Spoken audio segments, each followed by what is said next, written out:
Hola, desde el Consulado General de México en Los Ángeles vamos a tener una conversación con la maestra Rosario Graham, que es una abogada de primera. Ella es experta en varios temas, pero hoy nos va a hablar del tema de turismo. El turismo de pandemia. Ya se está conectando.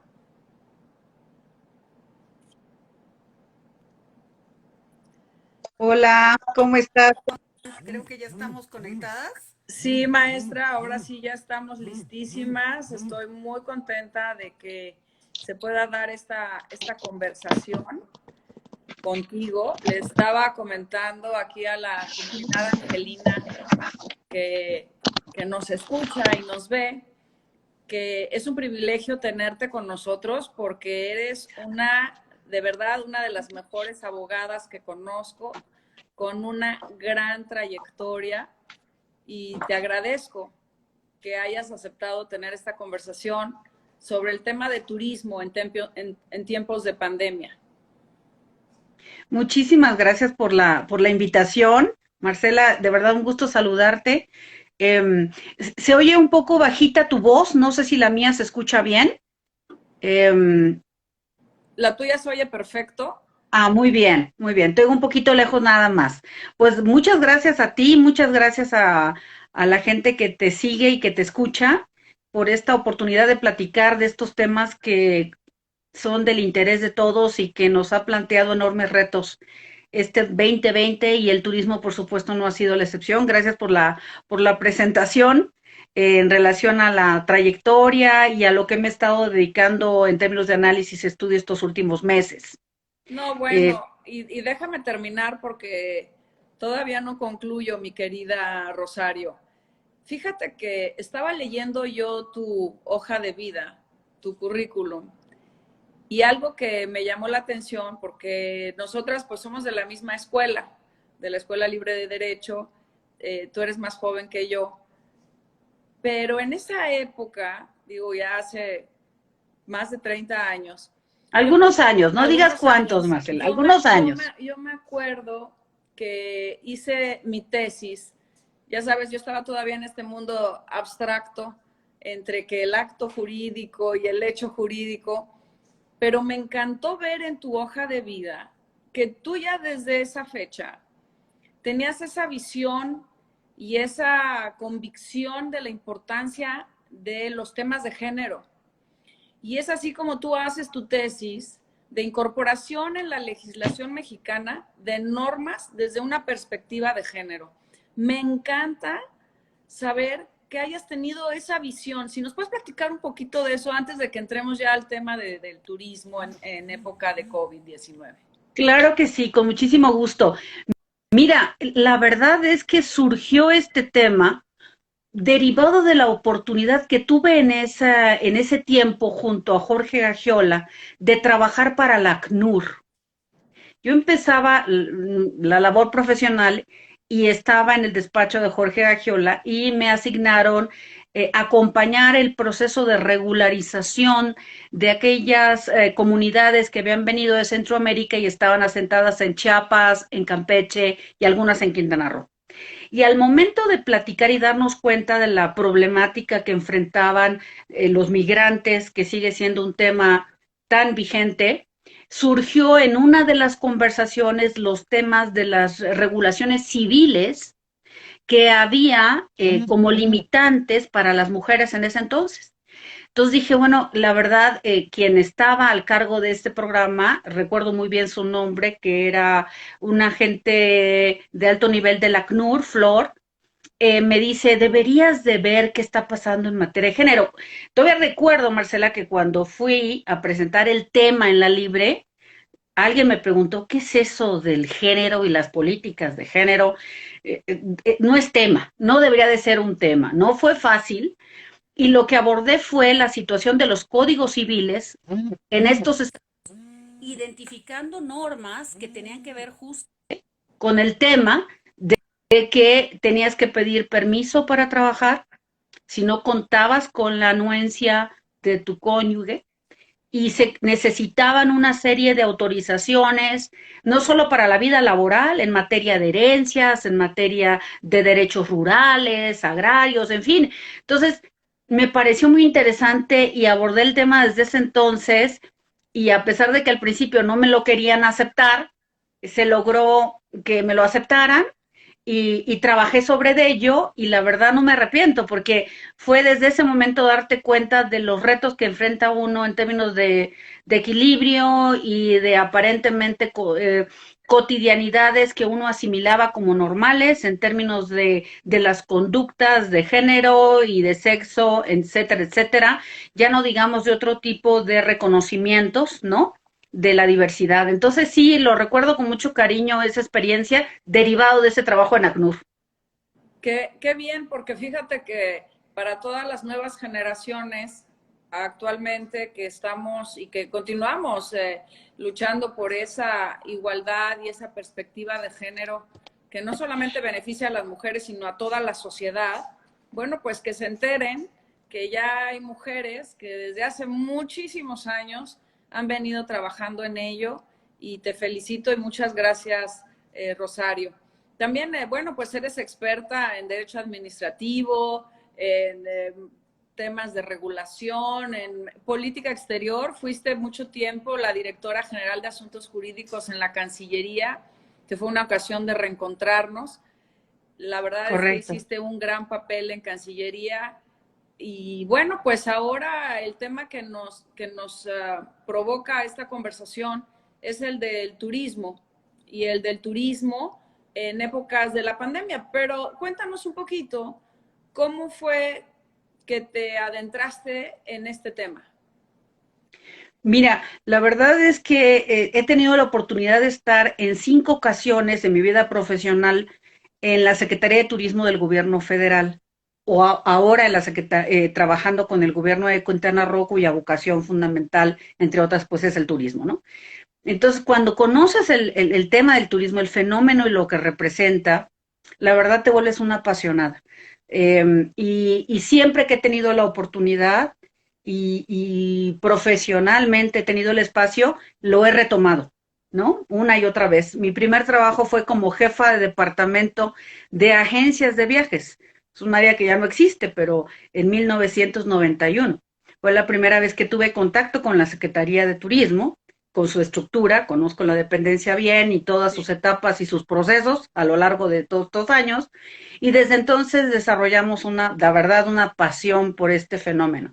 Pero más cuando empiezas a adentrarte como tal y te das cuenta que hay tantas maneras de aproximarte al turismo. No solo desde la perspectiva tradicional, déjame decirte, quién se dedica a la comercialización del producto, o quién se dedica a las relaciones públicas, o quién se dedica a la promoción, que es un tema que es todo un reto ahora en términos de la nueva estructura ante la inexistencia ya del Consejo de Promoción y de ProMéxico para ustedes, con su agenda ya de por sí complicada y muy amplia, sino también desde el punto de vista de la regulación, por supuesto, y desde otras tantas aristas que el turismo tiene, porque el turismo es un fenómeno muy interesante, es un fenómeno multidinámico, multisectorial, es un fenómeno que tiene que ver con lo social, con lo económico, con lo político, con el desarrollo regional, en fin, por supuesto, todo lo que tiene implicación de desarrollo laboral y económico, que tiene que ver con la composición de los organismos internacionales. Durante esta época, digamos desde el mes de marzo, nos pusimos a escribir diferentes artículos para abordar el turismo con otra perspectiva y entonces escribimos algo sobre los organismos multilaterales y turismo, derechos humanos y turismo, en el marco ya de la pandemia propiamente, toda la agenda de inteligencia artificial y las nuevas tecnologías de la información, turismo social, que es una vertiente que creo que se tiene que tomar con énfasis en esta nueva visión. Escribimos algo sobre turismo y los primeros protocolos en materia de seguridad sanitaria, que serán, digamos, lo cotidiano hoy para los próximos muchos meses, ¿no? Ya platicaremos de ello.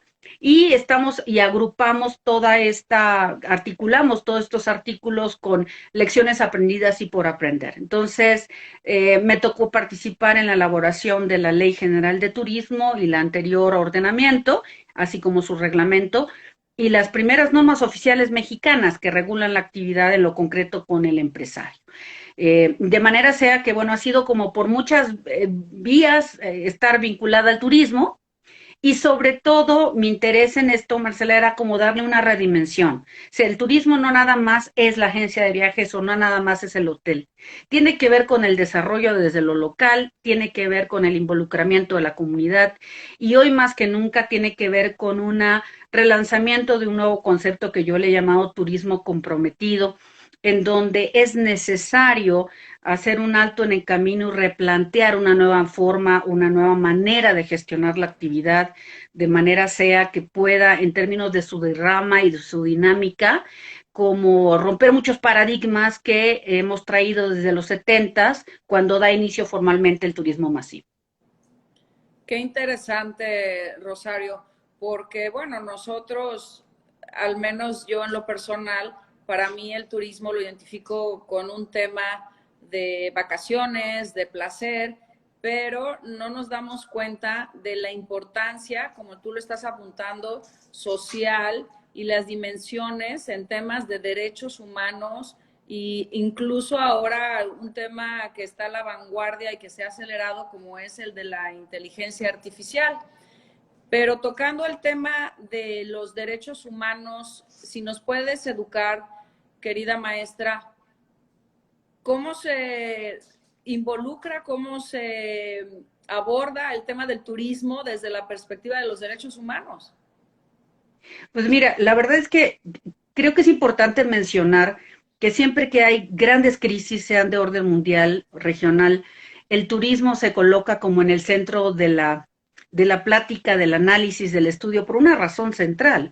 Hoy se está hablando que más de 175 millones de personas en el mundo se han quedado sin empleo de manera total o parcial porque se dedicaban al turismo, vivían del turismo. Estamos hablando de 175 millones de personas. Estamos hablando que el turismo como tal ha generado un cierre de negocios, sobre todo de las pymes y las mipymes, de más de 500,000 de empresas. Y estamos hablando de un corte de los primeros meses.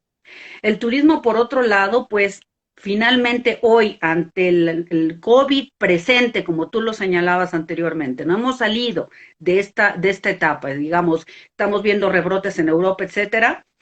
El turismo pone sobre la mesa el tema de lo que implicó el cierre de fronteras, la restricción a la movilidad, la restricción al libre tránsito, que son finalmente derechos humanos sustantivos, la posibilidad de acceso a ciertos servicios, porque finalmente el turismo o la vacación es el derecho a la recreación, que además está reconocido como un derecho humano, y que implicó que desde la Organización Mundial de la Salud y después de la Organización Mundial de Turismo, la OMT, se determinaran que dada que la norma jurídica o el interés jurídico superior que se tenía que proteger es la vida humana, la vida de las personas y su salud, todos los demás derechos asociados a tenían de alguna manera que estar condicionados a que este primer interés jurídico fuera protegido.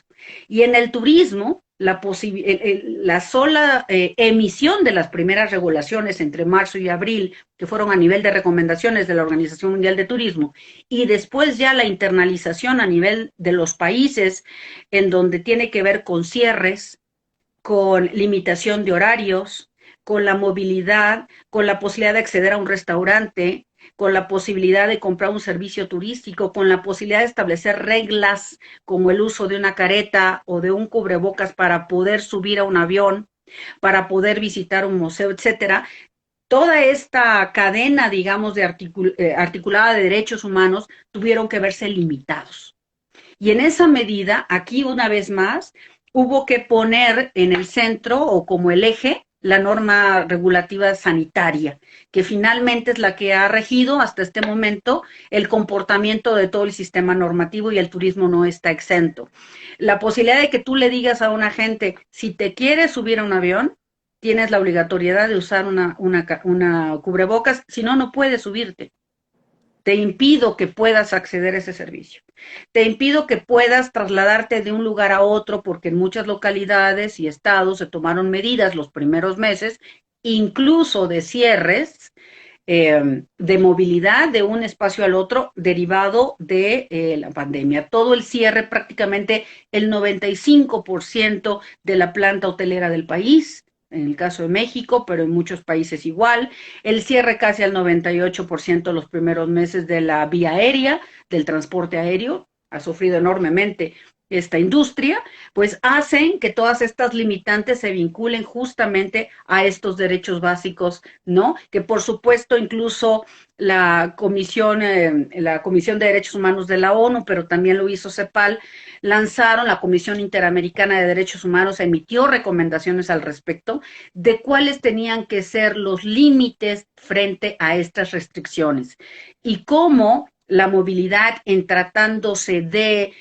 actividades esenciales o de cuestiones de salud, de impartición y de procuración de justicia, pues evidentemente no podían verse limitadas. Pero en cuanto a las actividades recreativas, se entendía que tenían que ser limitadas y por lo tanto se convertían en prohibiciones parciales, ¿no? Entonces ahí ves el punto de contacto entre, además, todo muy interesante viendo a todos los organismos internacionales del sistema hablando de turismo, no solamente como tradicionalmente sucede la Organización Mundial de Turismo, sino hablando desde el propio discurso del secretario general, cosa que en esta actividad ocurre poco, salvo en estos momentos como el que estamos atravesando de una crisis profunda para el sector. Claro. Ahora que me estás comentando esto de los valores que tutelamos con estos derechos que tenemos, me hablabas del derecho a la movilidad, pero estoy pensando, porque estamos ahorita, el valor más importante que vamos a proteger es el de la salud, precisamente porque estamos enfrentando Correcto. una pandemia. Pero ¿qué hay de esas personas que están atentando, que esta pandemia está afectando el tema de su salud mental? Que no estamos hablando de un tema de movilidad o de que si quiero irme de vacaciones a Acapulco, sino ya es un tema de salud mental. ¿Cómo lo abordas eso, mi querida Rosario? Pues mira, yo creo que el primer tema que es interesante poner sobre la mesa es que cuando se tomó la decisión de construir las regulaciones, en muchos países optaron por regulaciones, digamos, obligatorias, prohibitivas, totales, sin dejar accesos a normas voluntarias. México entró en un sistema mixto en donde había recomendaciones generales de orden nacional a partir del Consejo de Salubridad General y cada entidad federativa, junto con sus ayuntamientos, fue desplegando otro tipo de normativas. En el caso, por ejemplo, de Quintana Roo, lo traigo a colación porque hemos participado ahí, estableció este sistema mixto con lineamientos emitidos por la Secretaría de Salud del Estado y con esquemas de certificación en materia de seguridad sanitaria para toda la planta productiva del sector turismo, que incluía, y es por eso lo traigo a colación, el componente de la salud mental, que es realmente serio y fundamental en términos de cuando las normas te disponen el confinamiento, el encierro o la imposibilidad de poderte desplazar.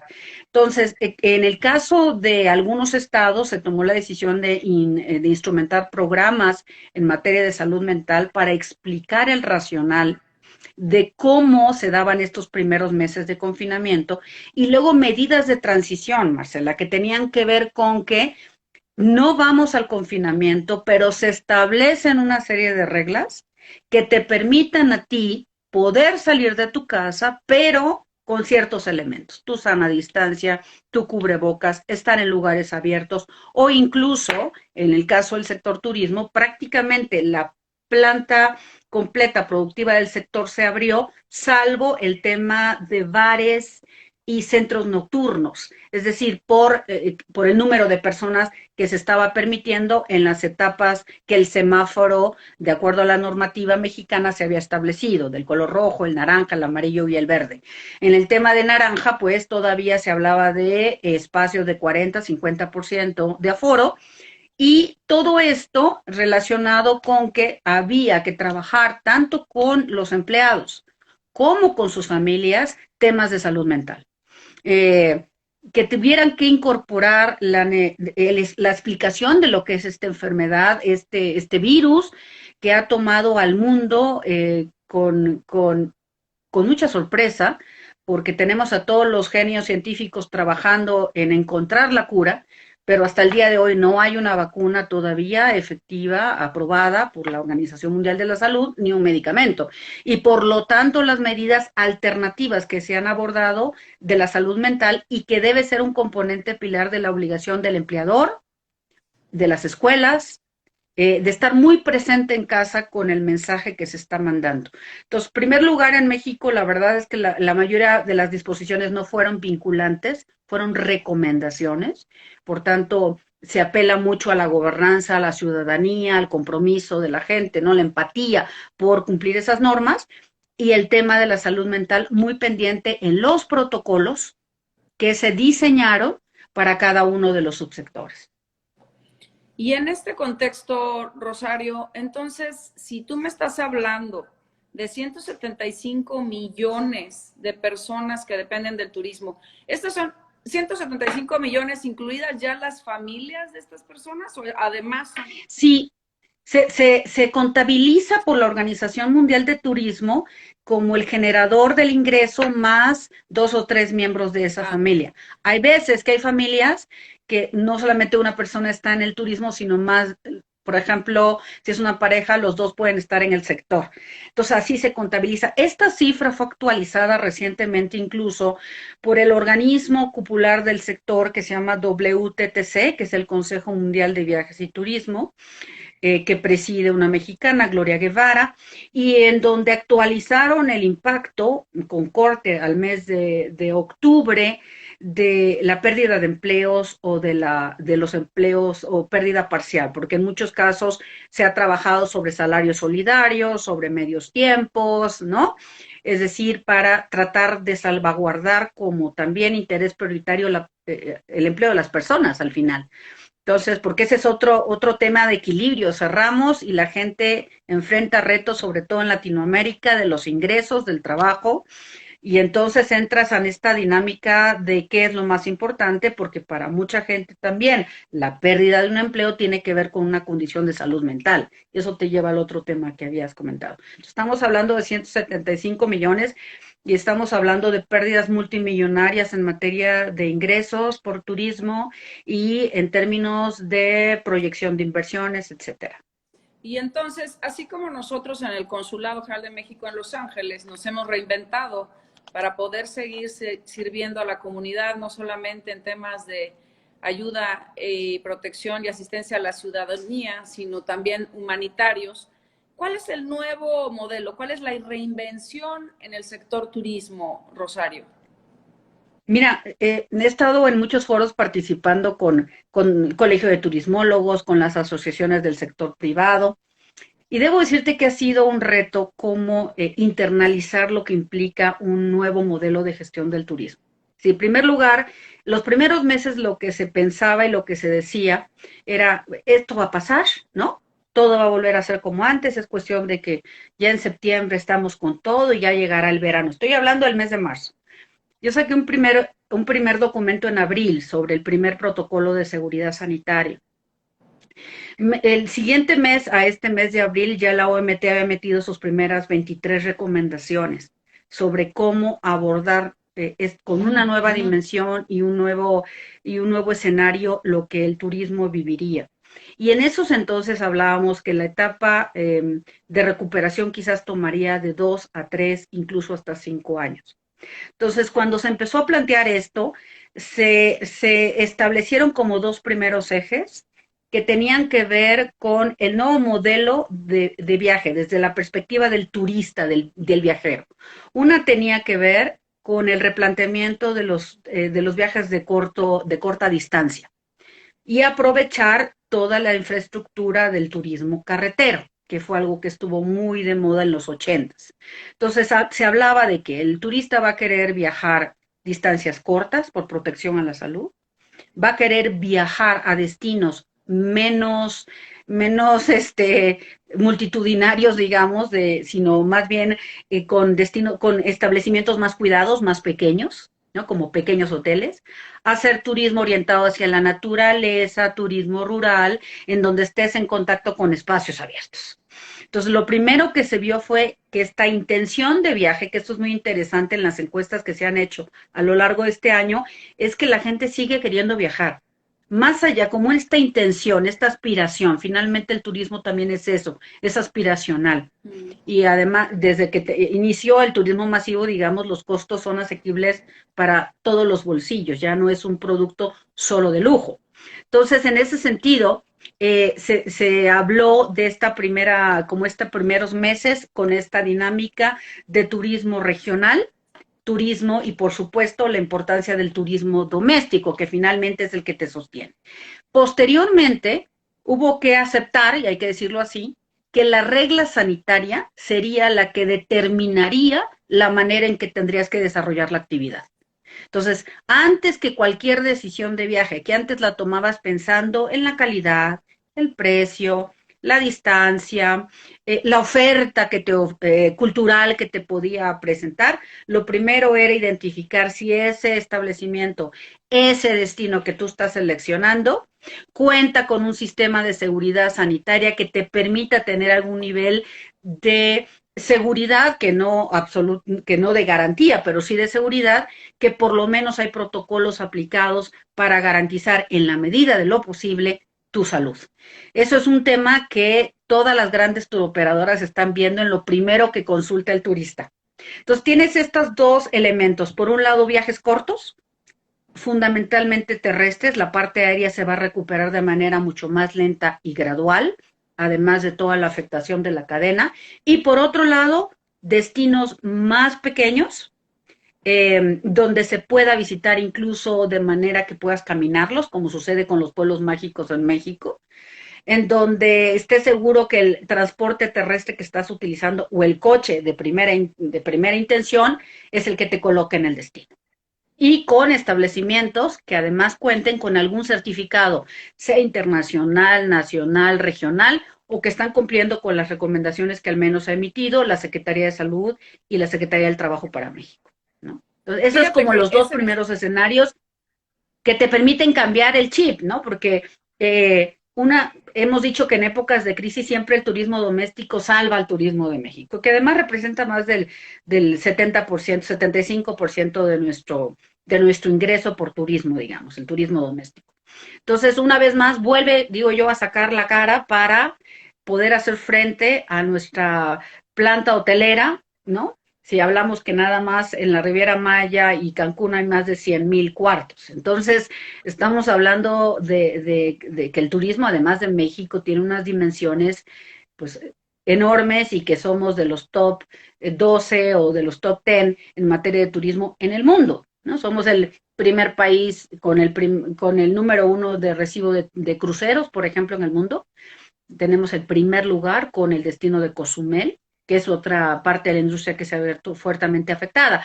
Pero, dado que el turismo doméstico es el que va a tomar la delantera, bueno, ya se ha empezado a mover después del verano y lo que estamos viendo es turismo nacional en nuestras playas y en nuestros centros culturales con este eje fundamental, la norma de seguridad sanitaria o los protocolos certificados siendo consultados por todo el mundo.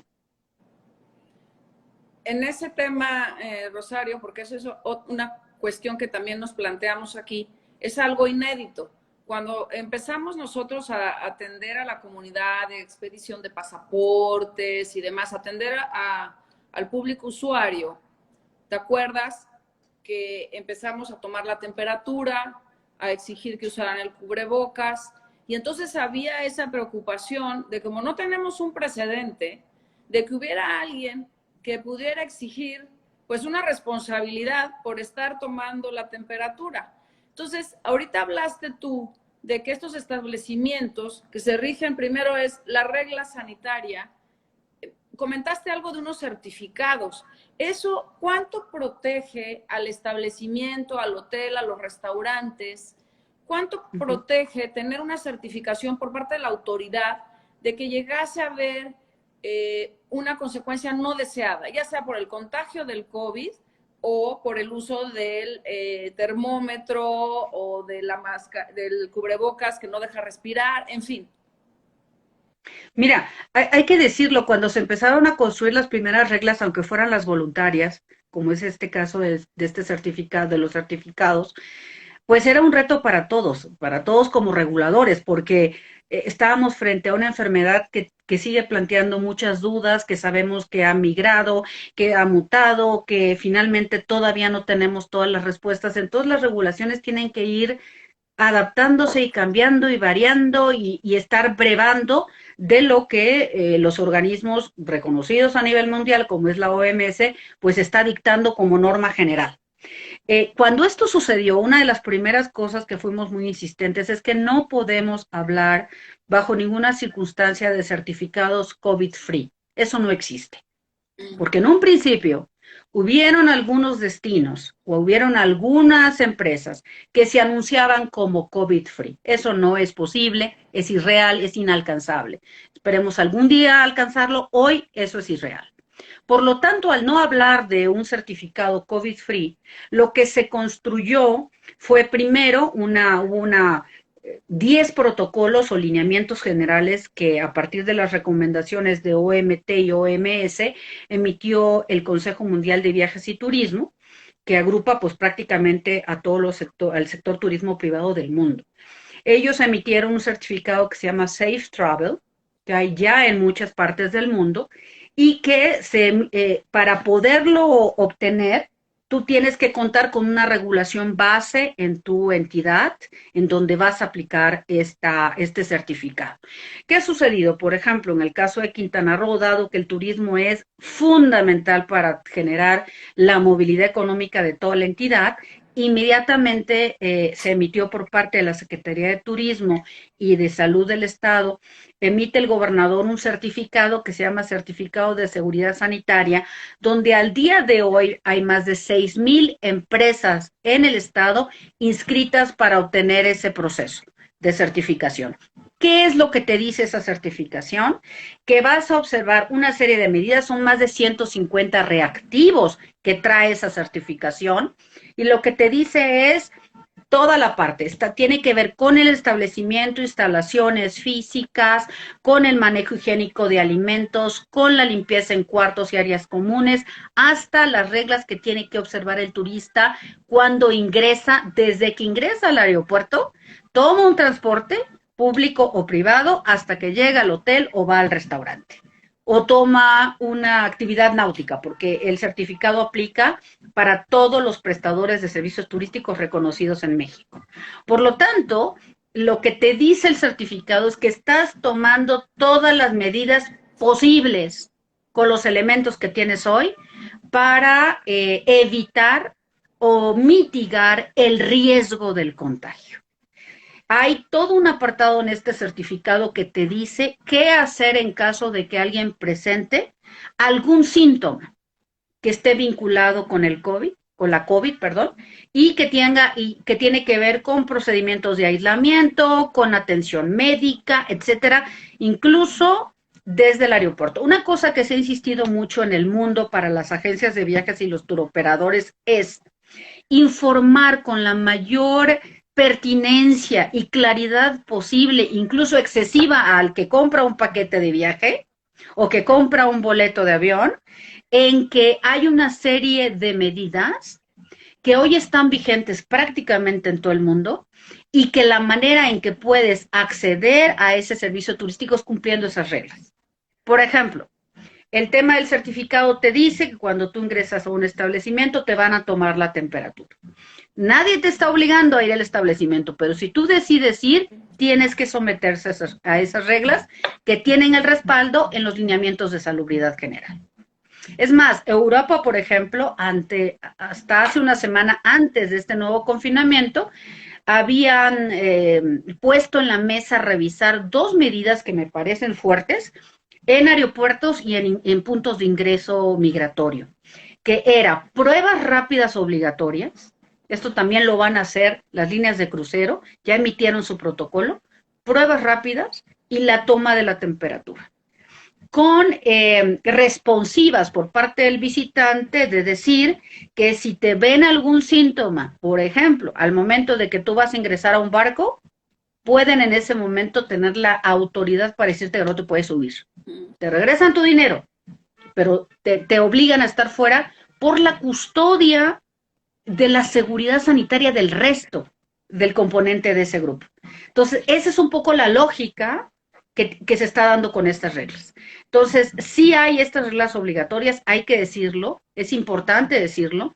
En las zonas de playa, por supuesto, hay toda una regulación, está por apartados, digo que son más de 150 reactivos. Por ejemplo, a cómo acomodas las sillas en la playa, cómo se dan los ingresos, que el cuidado en las albercas, en los restaurantes, todo el tema de no ponerte manteles, de no ponerte, digamos, servicios a los que estábamos tradicionalmente ubicados y que sí son un reto diario para el servicio, sobre todo en el turismo. Ejemplo, la gente suele ser muy amable, no te puede saludar de beso, no se te puede acercar el mesero, tienes que ver un QR donde está el menú, tiene que tener cierta distancia. Como tienes el cubreboca, a veces no escuchas. Entonces, sí son, hay que decirlo, incomodidades, pero es la única manera en que se va a poder transitar, por un lado, en lograr un equilibrio en que sí se puede dar la reactivación económica turística, pero se tiene que mantener con las medidas de seguridad sanitarias todavía hoy vigentes y permanentes. Eso es la regla que en el sector se ha observado. Yo hablo de 5 etapas. Lo que tiene que ver con la reapertura, el relanzamiento, la reactivación, la recuperación y la regularización del turismo. Y estas 5 etapas, las 5 R's que yo le llamo, pues nos van a tomar entre 3 y 4 años para volver a estar, digamos, en el 2018. ¿Y en qué etapa estamos ahorita, Rosario? Pues mira, ya se tomó la decisión de la reapertura, eso es importante. O sea, después de tener los protocolos, de hacer este primer barrido, digamos, de regulaciones mínimas, es claro que es todo un reto, no hay, tenemos que darle un voto de confianza al prestador para que se autoevalúe, porque no hay personal suficiente, ni instrumentos suficientes, ni recursos suficientes, y menos ahorita para entrar en un programa de verificación masivo. Entonces tienes que confiar en que cada prestador va a hacer su tarea propia, ¿no? Y que estas reglas básicas, 3 o 4, estarán presentes. Entonces ya se tomó la decisión de la reapertura, ya se está en la etapa de relanzamiento. Con eso quiero decir, hay campañas, hay presencia de marca, hay mensajes diciendo, por ejemplo, piensa hoy en viajar y viaja mañana. No te olvides de nosotros, el destino te esperará en las mejores condiciones. Hay toda una estrategia de promoción comercial en donde dices, puedes comprar ahorita y te damos tales bonos o tales beneficios para viajar en un año o en 2. Entonces ya estás en la etapa de relanzamiento. Y como tal, pues ya estás en la etapa, no todavía, por supuesto, ni de recuperación ni de regularización, pero sí en estas primeras etapas en donde ya los establecimientos ya están operando, ¿no? Entonces ya estamos en la etapa, habrá que decirlo, de la primera etapa de reactivación. Me gusta mucho cómo a lo largo de la conversación has vinculado todo el tema del turismo con la política exterior y sobre todo pues desde la perspectiva del multilateralismo, al hablar de todos estos organismos multilaterales en temas de salud, en temas de turismo. Y bueno, pues ¿cuáles serían algunas de tus recomendaciones, Rosario, para los que queremos viajar? Mira, yo nada más aprovecharía porque es un dato interesante. Hice un análisis de cuántos organismos internacionales han emitido alguna recomendación o alguna regla para el turismo y de verdad llama mucho la atención, Marcela, que tienes, por supuesto, ya hemos hablado de la Organización Mundial de la Salud, la Organización Panamericana de la Salud, la Organización Mundial de Turismo, pero también está la Organización Internacional del Trabajo, está la OCDE, la CEPAL, el Fondo Monetario Internacional. Es decir, no ha habido un solo organismo o instancia de orden macroeconómico o financiero que no haya hablado de turismo, Banco Mundial, Banco Interamericano de Desarrollo, la OASI, que tiene que ver con lo relativo al transporte aéreo, la Organización Mundial de Migraciones, vamos, todos estos actores, la Comisión Interamericana de Derechos Humanos, en fin, ha habido recomendaciones vinculadas con el fenómeno del turismo. Digamos, como turistera o turismóloga, como se diga, la verdad es muy, muy interesante ver cómo hay otras apreciaciones que son importantes poner en el análisis de este fenómeno o este actividad o sector tan importante y tan pues ahora sí que multifuncional, porque está en todos los espacios de análisis. ¿Cuáles serían las recomendaciones? Yo creo que lo importante es entender que el COVID va a estar presente entre nosotros todavía muchos meses, que ojalá pronto tengamos el resultado para tener acceso a una vacuna, es lo que desean los gobiernos, las autoridades, o un tratamiento. En este momento no es así y por lo tanto hemos visto lo que ha ocurrido en Europa y lo traigo a colación porque Europa es un país, es un continente que es líder en turismo en términos de mercados emisores y de comportamiento de la actividad. Entonces lo que va pasando allá tiene efecto, digamos, en todas las dimensiones en el mundo. Entonces, dado que el COVID va a estar presente, tenemos que entender una cosa. ¿Se puede viajar? Sí, por supuesto que se puede viajar. Pero una primera recomendación es que al momento de definir el destino, identificar a qué hotel voy a ir, qué tipo de actividad voy a hacer, es importante hacernos de información básica de si ese país cuenta con regulaciones sanitarias que están por lo menos coadyuvando a mitigar ese riesgo de la movilidad y del tránsito. Eso sería una primera recomendación porque sabemos que muchos países todavía tienen sus fronteras cerradas y por lo tanto, por lo menos ahorita se puede más bien desplazamientos de turismo nacional o doméstico y ya un segundo momento turismo internacional.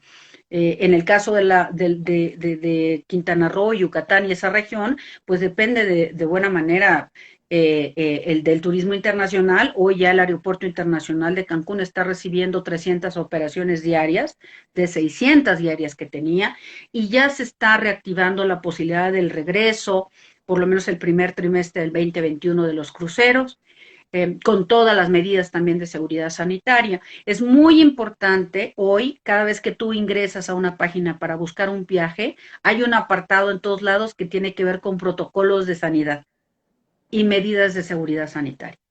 Es muy importante también leer lo correspondiente como recomendación a que ya sea transporte aéreo o terrestre, el uso de la mascarilla es obligatorio.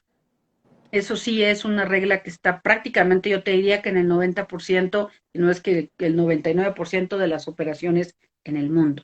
Y por lo tanto, si vas a tomar la decisión de viajar, sabrás que tendrás que estar con esa incomodidad, digamos, del cubrebocas y de la careta, aun y cuando el transporte aéreo, bueno, pues ha hecho muchos cambios en materia de control de su aire, del famoso sistema EPA que tienen, para que el aire que estás respirando sea lo más limpio posible. Pero tienes que, esa es una primera recomendación, hacerte de información respecto de las reglas que se está aplicando. Una vez que ya decidiste o tomaste la decisión de viajar, hay que también tener claro que debemos estar enfrentando flexibilidades respecto de la movilidad de esos viajes. Ha ocurrido que tomas la decisión de viajar en noviembre, pero resulta que la línea aérea tuvo un problema y entonces cancelaron vuelos o el establecimiento hotelero por un rebrote regional o focalizado tuvo que cerrar. Entonces también hay que ver todo lo que tiene que ver con políticas de cancelación o políticas que tengan que ver de cómo recupero lo que ya adquirí en un futuro. También es recomendable ver estas compras a futuro. Eso es algo que en la industria se está haciendo mucho y que tiene que ver que aunque pagues hoy, puedes pagar con mejores precios o mejores tarifas, con precios reducidos en un 50 y 60%, aunque tengas que viajar en verano del próximo año. Y la última recomendación que yo haría es también identificar si el viaje lo vas a hacer a un lugar de playa, a un lugar cultural, que son los que más, digamos, están ahorita en la agenda de oferta, más que las grandes ciudades, ¿no? Las grandes ciudades tienen retos diferentes, aunque también se están tomando medidas de seguridad sanitaria.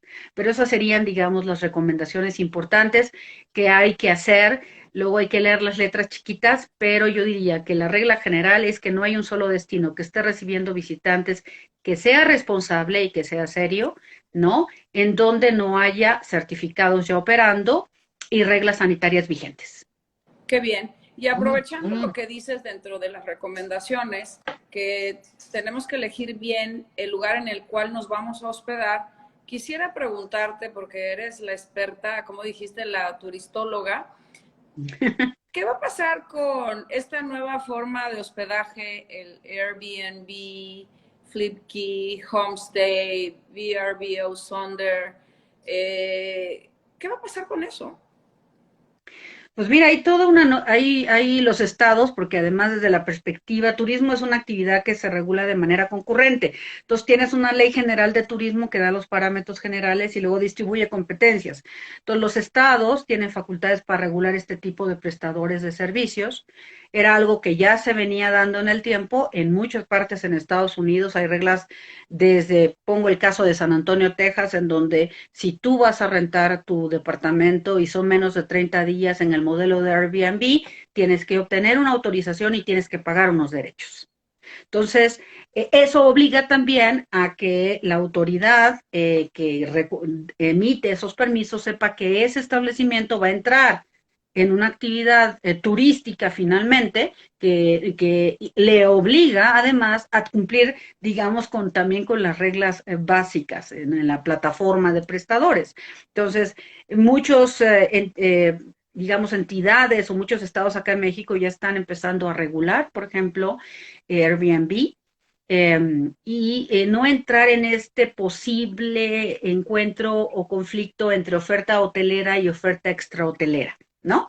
Al final, ambos están prestando un servicio turístico con características, con diseño distinto, pero están prestando un servicio turístico. Y el que llega a ese lugar y hace el pago por ese servicio es un visitante, es un turista, sea regional, local, nacional o internacional. Y por lo tanto, se está dando esta transición en las regulaciones a todas estas nuevas modalidades de hacer turismo, que es válido, pero que también tendrán que estar cumpliendo con las obligaciones básicas de ser un prestador de servicios turísticos. Al final lo son, en otra modalidad y con otras características, ¿no? Yo creo que por eso la Ley General de Turismo dejó una definición muy amplia de lo que es un prestador de servicios turísticos, porque el turismo, si bien es resiliente, es una actividad que se mueve muy rápido y siempre se están generando nuevos productos, nuevas modalidades. La pandemia tendrá que dejarnos enseñanzas muy serias y profundas de que tendremos que hacer las cosas de manera distinta. Y por lo tanto, estas plataformas pues también tendrán que adaptarse a las nuevas reglas y las nuevas regulaciones que obligan a los otros prestadores de servicios turísticos. Y hablando de esto, maestra, me encanta, ya tú has escrito muchísimo a lo largo de tu trayectoria de muchos temas. Recientemente ya publicaste tu libro. Sí. Y se los recomiendo a todos. Y hablas de la inteligencia artificial y el turismo. Si, para concluir, ¿nos podrías dar una probadita de eso? Pues mira, creo que el turismo, como lo hemos comentado, es algo que está en constante cambio, que está profundamente transformándose. La inteligencia artificial lo que te da es una herramienta que te permite hacer de manera más eficiente el trabajo. No se trata de sustituir el capital humano que es insustituible, sino de adaptarnos a estas herramientas que nos permiten hacer mejor nuestra chamba, ¿no? Entonces, cuando hablamos de inteligencia, tiene que ver con todas las nuevas tecnologías también de la información para hacer los check-in, check-out, para llevar las plataformas de seguimiento, por ejemplo, de casos que hayamos identificado en aeropuertos o en los establecimientos turísticos, y cómo toda esta información, que además debe estar resguardada en términos de la protección de datos personales, ¿no? Puede ser útil en términos de cualquier crisis. Mira, una de las cosas que nos dejó esta pandemia, Marcela, por lo menos pero se vivió en muchos estados, es que al momento de tomar decisiones de salir del destino, Cancún tenía 220,000 visitantes en ese momento. Y en 2 semanas o en 3 semanas prácticamente salieron 150,000. Las embajadas, los consulados de todas las nacionalidades vueltos locos buscando pues a sus nacionales y la seguridad de sus nacionales. Entonces, estas plataformas lo que te van a permitir es justamente tener información de calidad y actuar con estrategia en crisis de esta naturaleza, con programas preventivos y proactivos que te permitan generar, por ejemplo, seguimiento de casos, incluso todo lo que se refiere al registro de tu trazabilidad, como le llaman, desde que sales de tu país de origen hasta que ingresas y vuelves a salir, y los contactos con los que tuviste, etcétera, etcétera. Hay toda una serie de incluso de nuevas modalidades de hacer una visita previa al destino antes de que ya estés en el sitio viviéndolo, porque el turismo es experiencia, pero que te permita conocer un poco con terceras dimensiones y con otras estrategias de la inteligencia cuáles son tus necesidades, cuáles son tus gustos, qué tipo de actividad quieres desarrollar para focalizarte en el esfuerzo y racionalizar también tu gasto y presentarte ofertas ad hoc que te permitan acompañar en esos 3, 5 o 7 días o la vacación que tengas. Entonces, todos estos factores de la inteligencia ocupados, por supuesto, con los principios de ética que han dictado los organismos internacionales, es muy importante para que la gente, que también es un reto, se sienta segura en dar información, no es fácil, ¿no? Y saber que la estás compartiendo, pero con un objetivo superior, que es proteger tu vida en un momento dado y darte una mejor experiencia de viaje, ¿no? Muchas gracias por esta información, Rosario, porque sí, espero que estés de acuerdo conmigo, yo creo que sí, en que es insustituible y en el caso de México es distintivo, es esa amabilidad, generosidad, alegría con la cual todos aquellos que están trabajando en el sector turismo, pues cuando uno llega a un lugar lo hacen sentir en casa y eso no queremos perderlo. Eso es insustituible, insustituible. El turismo se trata de experiencias, se trata de compartir, se trata de conocer, de la vivencia. Eso es insustituible, es lo que hace el turismo el fenómeno que es. Y cuando yo hablo de estos temas, y tú lo has mencionado ahora, no quiere decir que no lo vayamos a volver a tener, por supuesto que no. Va a reactivarse hasta la última de sus etapas, pero en este momento tendremos que vivir, digamos, acompañado con estas reglas que nos permitan de una manera distinta, pero seguir conociendo y seguir teniendo esa experiencia de vida, como es ir a San Miguel de Allende o a Mineral de Pozos o a los pueblos mágicos de Puebla, etcétera, que están haciendo también todo su esfuerzo por adherirse a las reglas sanitarias y que te sientas tranquilo de ir a visitarlos. Entonces, por supuesto que como decimos, esta experiencia seguirá ahí. Las herramientas están para apoyar que la actividad sea más eficiente, no para sustituirlas, y mientras tenemos el resultado que todos anhelamos, que por lo menos llevará algún tiempo, pues estaremos pendientes de que viajemos en las mejores condiciones posibles. Maestra Graham, realmente ha sido un gusto porque todos nosotros aprendimos de ti, que eres una experta.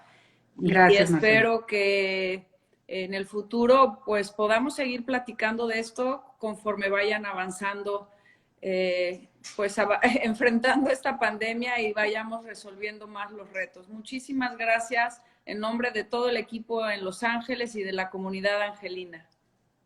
Muchísimas gracias a ti, Cónsul, muchas gracias por saludarte, Marcela, y a la orden. Para todas las preguntas o los comentarios, siempre enriquecen para saber si estamos tomando la vía adecuada en materia de regulación y de la generación de reglas que causen el menor perjuicio tanto a la empresa como al turista.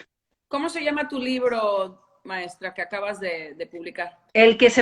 Fíjate que se publicó en línea hace 2 meses, se llama Hacia la eficiencia regulativa del sector turismo.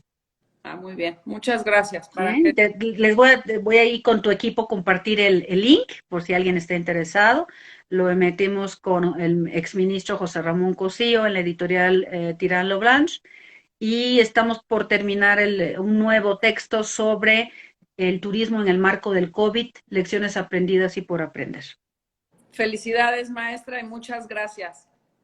Gracias a ti, gracias, saludos a todos. Buena tarde.